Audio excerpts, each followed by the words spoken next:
तो गाइस आज हम समझने की कोशिश करते हैं कुछ इवेंट्स के बारे में जो कि लास्ट वीक हुए थे इंटरनेशनल लेवल पे।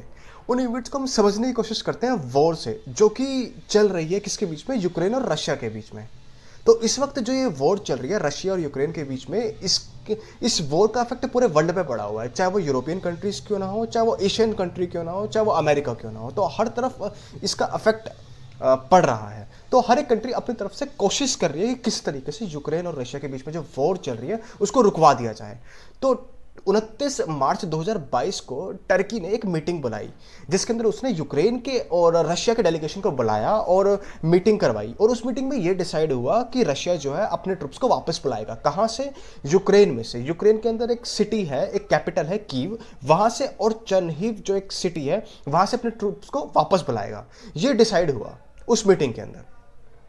ये मीटिंग जा रही थी पॉजिटिव वे में, और उस मीटिंग के खत्म होने के बाद ये भी चांसेस लगाए जा रहे थे कि कुछ टाइम बाद जो प्रेसिडेंट हैं पुतिन, और रशिया के प्रेसिडेंट पुतिन और जेलेंस्की जो यूक्रेन के प्रेसिडेंट है, उनके बीच में मीटिंग भी हो सकती है। ये डिसाइड हुआ। इसके साथ मैं एक बात और बता दूं कि रशिया जो है वो 40% गैस और 20% ऑयल जो है वो प्रोवाइड करता है किसको? यूरोपियन जो कंट्रीज जो है उनको प्रोवाइड करता है। तो रशिया ने ये बोला कि मुझे अब पेमेंट चाहिए इसकी। साफ सीधी बात ये है क्योंकि मेरी जो इकोनॉमी जो है वो पूरी तरीके से खराब हो चुकी है। मेरी कंट्री की इकोनॉमी जो है पूरी तरीके से खराब हो चुकी है। क्यों खराब हो चुकी है? क्योंकि यूरोपियन कंट्रीज ने और अमेरिका ने मिलकर क्या लगा दिए? सैंक्शंस लगा दिए। क्यों? क्योंकि रशिया ने वॉर छेड़ दिया किसके खिलाफ? यूक्रेन के खिलाफ। और जब सैंक्शंस कोई किसी कंट्री के ऊपर लगाया जाता है तो क्या होता है? कंट्रीज की इकोनॉमी गिर जाती है, और रशिया का जो करेंसी है वो भी गिर गई, उसकी इकोनॉमी भी गिर गई। तो ऑब्वियस सी बात है, फिर रशिया ने क्या किया? रिटेलिएट किया। उसने ये बोला कि चलो ठीक है, हम तुम्हें गैस प्रोवाइड करते हैं, ऑयल प्रोवाइड करते हैं, तो हमारे को हमारी पेमेंट चाहिए, वो भी रूबल के अंदर। जैसे ही ये वाली बात बोली रशिया के प्रेसिडेंट ने, तो उस वक्त क्या हुआ? रशिया की जो करेंसी जो थी रूबल, वो 9% अच्छी हो गई एज कंपेयर टू डॉलर। उसकी वैल्यू 9% बढ़ गई। आप सोच सकते हैं। तो मतलब उसने ये बोला कि मुझे रूबल में पेमेंट चाहिए अपनी। ये वाली बात बोली, और उसके बाद 29 तारीख को जो मीटिंग हुई थी जिसके अंदर ये डिसाइड किया था कि रशिया जो अपने ट्रुप्स को वापस लेगा, उससे अगले दिन 30 मार्च 2022 को मॉर्निंग में रशिया ने क्या किया? अपने ट्रुप्स को वापस तो नहीं लिया, उसने क्या किया? हमला कर दिया उसके ऊपर। और आपको बता दूं, जब वो मीटिंग हुई थी तो उस वक्त जब यूक्रेन और रशिया के बीच में मीटिंग हुई थी और रशिया ने बोला था कि हम अपने ट्रुप्स को वापस लेंगे, तो अमेरिका ने ये बोला था कि ध्यान रखना, हम तो इसके ऊपर ट्रस्ट करते ही नहीं है, हम तो फ्यूचर में देखेंगे कि ये अपनी बात पे बना रहता है या नहीं। और उससे अगले दिन ही फिर क्या हुआ? रशिया ने क्या किया? अपने ट्रुप्स को वापस तो लिया नहीं, उल्टा हमला कर दिया। और उस वक्त फिर नेटो का एक स्टेटमेंट आया। नेटो ने क्या बोला? उन्होंने बोला कि रशिया ने जो ये बात बोली थी मीटिंग के अंदर, ये जस्ट एक टैक्टिक थी। ये जस्ट अपने जो सोल्जर्स जो हैं, जो अपने ट्रुप्स हैं, उनको रीपोजिशन कर रहा था। रीपोजिशन मतलब एक प्रकार से दोबारा उनकी पोजीशन सेट कर रहा था ताकि अटैक और अच्छे तरीके वाला करें।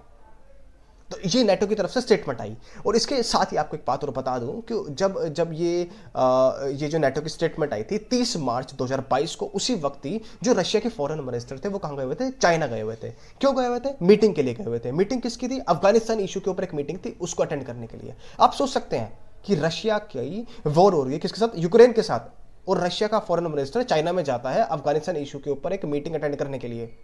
अगर हम इसको समझने की कोशिश करें कि मतलब समझने की कोशिश करें तो क्या है?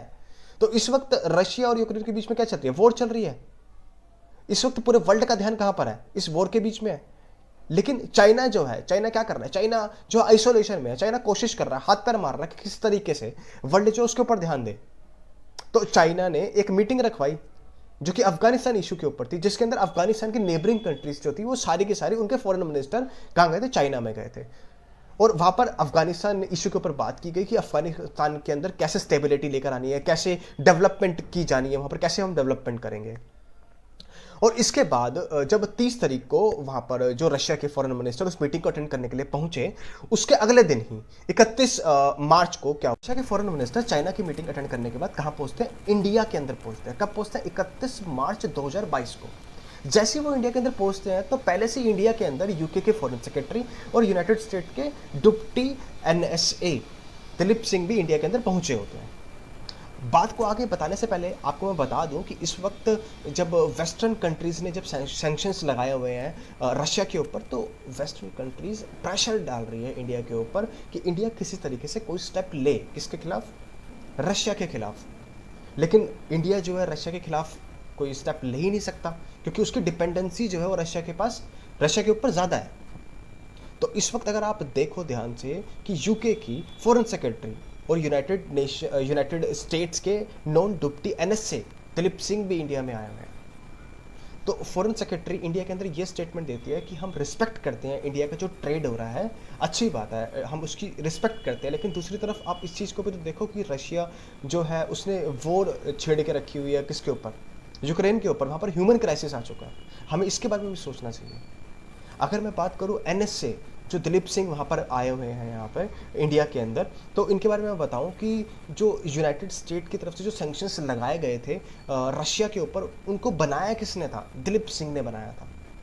तो आप देखिए कि यूनाइटेड स्टेट्स ने क्या किया, सेम टाइम पर जब रशिया के फॉरेन मिनिस्टर इंडिया में आए हैं, उसी वक्त ही उन्होंने दिलीप सिंह को भी कहाँ पर भेज दिया? इंडिया में भेज दिया। दिलीप सिंह जो है वो इंडियन ओरिजिन के हैं, लेकिन वो यूनाइटेड स्टेट के डिप्टी एनएसए हैं। तो जब वो इंडिया में आए तो उन्होंने ये बोला कि इंडिया अगर रशिया से ऑयल खरीदता है तो खरीदे, लेकिन ज़्यादा मात्रा में ना खरीदे। इसके अलावा उन्होंने एक स्टेटमेंट और दी, उन्होंने ये बोला, एक जर्नलिस्ट के पूछने पर उन्होंने ये बोला कि जब कल चाइना के इंडिया के ऊपर इन्वेट करेगा ना, तो रशिया बचाने नहीं आएगा। उन्होंने ये वाली स्टेटमेंट भी दी।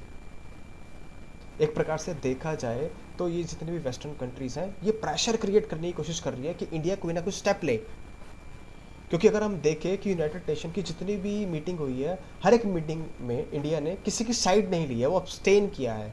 एक प्रकार से रशिया को उसके अंदर उसको फ़ायदा मिला है। तो अगर हम आगे बात करने की कोशिश करें तो हमारी जो फाइनेंस मिनिस्टर है उन्होंने भी बोला, उसके बाद उन्होंने बोला कि हम रशिया से ऑयल खरीद रहे हैं और आगे भी हम खरीदते रहेंगे, क्योंकि हमें पहले अपने इंडिया के लोगों के बारे में सोचना है। अगर हम रशिया से ऑयल खरीदते हैं तो हमारी जैसी यूरोपियन काफ़ी सारी कंट्रीज़ अभी भी हैं जो कि रशिया से ऑयल खरीद रही है, तो अगर वो खरीद सकती है तो हम क्यों नहीं खरीद सकते। ये था फाइनेंस मिनिस्टर हमारी जो इंडिया की सीतारमन जो है, उन्होंने ये स्टेटमेंट दी। तो उसके नेक्स्ट डे 1 अप्रैल को जो रशिया के फॉरेन मिनिस्टर जो कि 31 मार्च को आए हुए थे, उनकी 1 तारीख को उन्होंने ये बोला कि हम आगे भी इंडिया के साथ ट्रेड करते रहेंगे और हम जो इस वक्त अभी ट्रेड कर रहे हैं ऑयल का इंडिया के साथ, इसकी पेमेंट हम नॉन वेस्टर्न करेंसीज़ में लेंगे। नॉन वेस्टर्न करेंसीज़ का मतलब क्या हुआ कि हम यूएस डॉलर में इसकी पेमेंट नहीं लेंगे, हम यूरोस में इसकी पेमेंट नहीं लेंगे। हम एक ऐसा सिस्टम बनाएंगे जिसके अंदर हम नॉन वेस्टर्न करेंसीज़ का यूज़ करें, जैसे चाइना की येन हो गई या फिर इंडियन रुपी का यूज़ कर सकते हैं।